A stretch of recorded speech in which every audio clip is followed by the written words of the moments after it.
Hi, I'm Connie Fanders. And I'm Nina McVeigh. And today I would like to talk to all of you about how to set up your machine to get very precise piecing for either a large quilt or miniature quilts. This is beautiful, Connie. Oh, it was and so exact. It was a lot of fun to do, you know, just a miniature size of the quilts. But a lot of these techniques will apply no matter what size of quilt that you're making.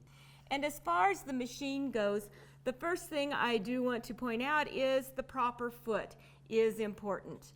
And the foot that you'll want to use is 1/4 inch foot, where from the center of the needle to the edge of the foot you have that very accurate 1/4 inch seam allowance.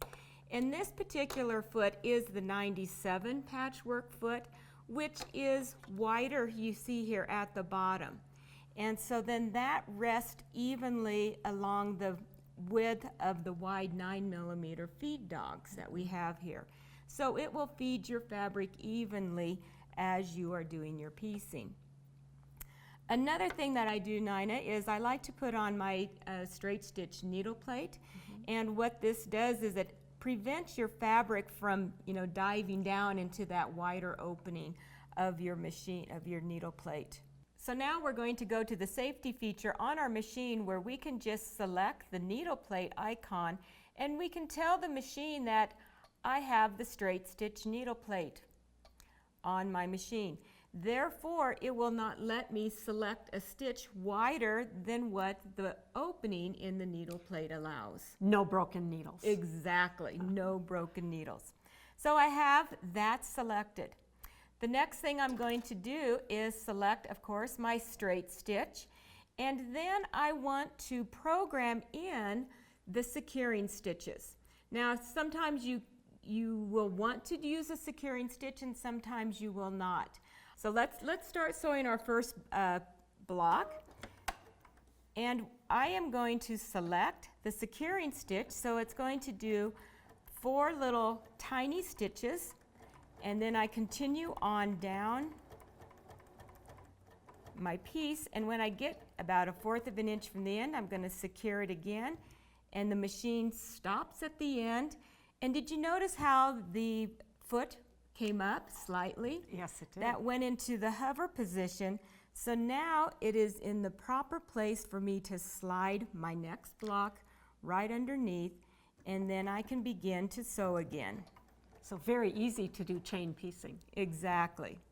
So now we continue again, and we go on down, and I hit the securing stitch, and it will stop. So that is one way I can do a securing stitch.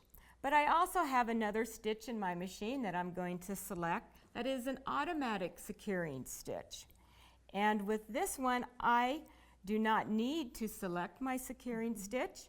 I simply begin to sew, and it did the securing at the beginning, and I hit my reverse button, and so then it secured it for me automatically at the end of my stitch. Very easy. It is very easy to do.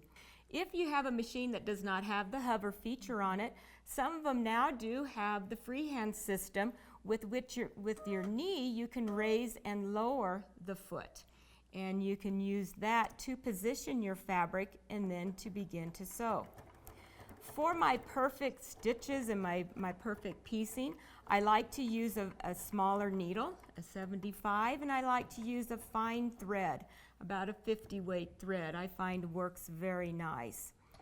So after I have everything pieced, I do want to go to my iron and I want to set those seams. And I found that was very important, especially on my miniature quilts when you're working with smaller pieces.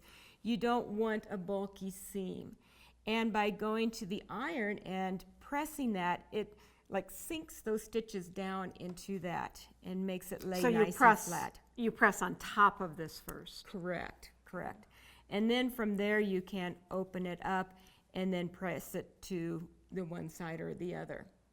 All of these little tips are helpful if you're beginning quilting or if you are a seasoned piecer.